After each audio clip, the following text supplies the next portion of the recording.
इंदौर संस्था रामराज्य द्वारा सामाजिक धार्मिक मुद्दों को लेकर प्रेस कॉन्फ्रेंस आयोजित की गई। जानकारी देते हुए संस्था के संरक्षक शैलेश त्रिपाठी, संस्थापक अध्यक्ष गौरव शर्मा एवं उपाध्यक्ष पुष्पेंद्र यादव ने बताया कि पिछले 5 वर्षों से स्थापित संस्था रामराज्य द्वारा सामाजिक धार्मिक राजनैतिक क्षेत्रों में लगातार कार्य किया जा रहा है। जरूरतमंदों को आर्थिक सहयोग, गरीब कन्याओं का विवाह, गरीब होनहार विद्यार्थियों की पढ़ाई का खर्च, चाहे वे इंदौर के हो या देश के किसी भी कोने में शिक्षा ले रहे हों, पशु पक्षियों विशेषकर कुत्तों के लिए भोजन व्यवस्था, वृद्धाश्रम में रहने वाले बुजुर्गों की मदद जैसे कार्य संस्था द्वारा लगातार जारी है। साथ ही धार्मिक कार्यक्रमों में भी बढ़ चढ़कर अग्रणी रहने वाली संस्था रामराज्य द्वारा night culture, live in relation, love जिहाद जैसे मुद्दों पर कड़ा विरोध किया जा रहा है एवं जल्द ही इन मुद्दों पर शासन को ज्ञापन दिया जाएगा। लेकिन आज के ज़माने में वाया मोबाइल, वाया टेलीविज़न के माध्यम से हमारी जो संस्कृति है वो कहीं ना कहीं धूमिल होती जा रही है और पाश्चात्य जो संस्कृतियाँ वो यहाँ पर हावी हो रही हैं। जैसा कि अभी नाइट कल्चर की बात कर रहे थे अपन, जैसा कि अपन ड्रग की बात कर रहे थे, नशाखोरी की बात कर रहे थे, ये हमारा नहीं काम था। ये उन लोगों की जो योजनाएँ हैं कि कैसे जाके हम देश को यहाँ पूरा तितर-बितर कर सकते हैं, तो वो कहीं ना कहीं सफल भी हो रहे हैं।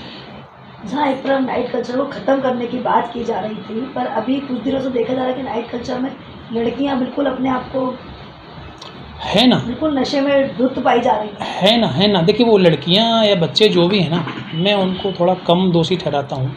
दोषी कहीं ना कहीं उनके माता पिता हैं जो वो उस चीज़ को नहीं समझ पा रहे हैं कि हमारे ही बच्चे किस जगह पे जा चुके हैं या किस जगह पे चल रहे हैं। उनको अपने मोबाइल से फुर्सत नहीं है और बच्चों को अपने मोबाइल से फुर्सत नहीं है। यहाँ दोस्ती यारी क्या चल रही है घर वालों को पता नहीं है, तो ये तो सब होना ही है। लेकिन हम फिर भी प्रयास करेंगे कि इस प्रकार की गतिविधियों को विराम दिया जाए।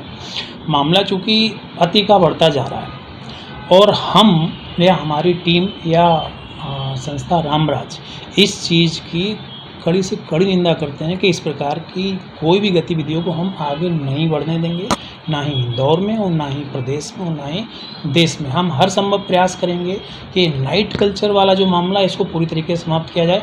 आदरणीय मुख्यमंत्री जी, आदरणीय पुलिस प्रशासन के जो आलाधिकारी हैं हम उनको भी ज्ञापन देंगे कि जो गतिविधियाँ यहाँ बढ़ती जा रही हैं उन गतिविधियों पर विराम दिया जाए, नहीं तो संस्था रामराज स्वयं सड़क पर उतर कर इनका विरोध करेगी।